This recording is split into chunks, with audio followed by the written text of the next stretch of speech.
பாண்டிச்சேரி புதிய பேருந்து நிலையம். புரியுதா? அங்கேருந்து தான் பஸ்ஸே வெளியே வருது. இங்கேருந்து வந்தால் இங்கே வந்து இந்த பாதி ரோட்லேயும் இங்கே வந்து இந்த நடு ரோட்லேயும் நிறுத்திடுறது பஸ்ஸை. இது பின்னாடி இன்னொரு வண்டி வந்ததுனாக்கா இவரை ஏறி தான் போகணும். இப்போ நடுப்புற ஒரு பஸ் விட்டுறாரு, இந்த ஓரத்தில் ஒரு பஸ் விட்ற அளவுக்கு இடம் இருக்குது.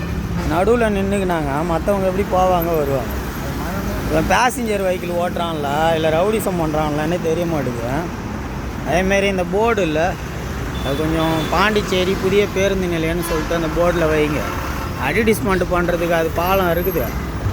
இந்த பக்கத்துலேருந்து ஏறி அந்த பக்கம் போகிறாங்க. இது பேருந்து நிலையத்துக்கு போகிற பாலம் தான் அது. அந்த பாலத்தில் வந்து எதுக்காக விளம்பர பலகை வைக்கிறீங்க? பஸ் ஸ்டாண்டுன்னு சொல்லிட்டு பேர் வைங்க. பாண்டிச்சேரி புதிய பேருந்து நிலையம், ராஜீவ்காந்தி பஸ் ஸ்டாண்டுன்னு சொல்லி, அதுவும் ஸ்மார்ட் சிட்டியில் கட்டப்பட்ட பஸ் ஸ்டாண்டு.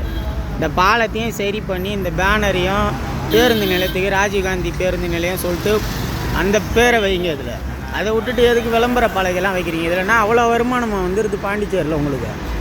நான் கேட்குறேன், அந்தாண்டேருந்து வரவனுக்கு இந்தாண்டேருந்து வரவங்களுக்கும் இது பஸ் ஸ்டாண்டுன்றது தெரியணும். பஸ் ஸ்டாண்டுன்றது தெரியல, நிறையா பேருக்கு தெரியல. வெளியூர்லேருந்து வரவங்களுக்கு, உள்ளூர்காரங்களுக்கு தான் தெரியும், வெளியூர்காரங்களாம் தெரியாது. அதனால் பேருந்து நிலையம்னு சொல்லிட்டு அது பேர் பலகை வைங்க. நம்ம இந்த பாருங்க, நடு ரோட்டில் நிறுத்தி தான் சீட்டு இறக்குறாங்க ஏற்றுறாங்க. இந்த பஸ்ஸுக்காரங்களாம் கொஞ்சம் கண்டிங்க. கரெக்டாக அந்த திரும்புகிற இடம், இந்த டீ ஷேப் ரோடு, எங்கே அதிகமாக போக்குவரத்து நெரிசல் இருக்கும் அங்கே தான் நிறுத்துகிறாங்க. ஏன் இவங்களுக்குன்னு பஸ் ஸ்டாப்பே கிடையாது? பஸ் ஸ்டாப்பில் நிறுத்தக்கூடாதா? இவங்க இஷ்டத்துக்கு நிறுத்த தான் பஸ் ஸ்டாப்பா?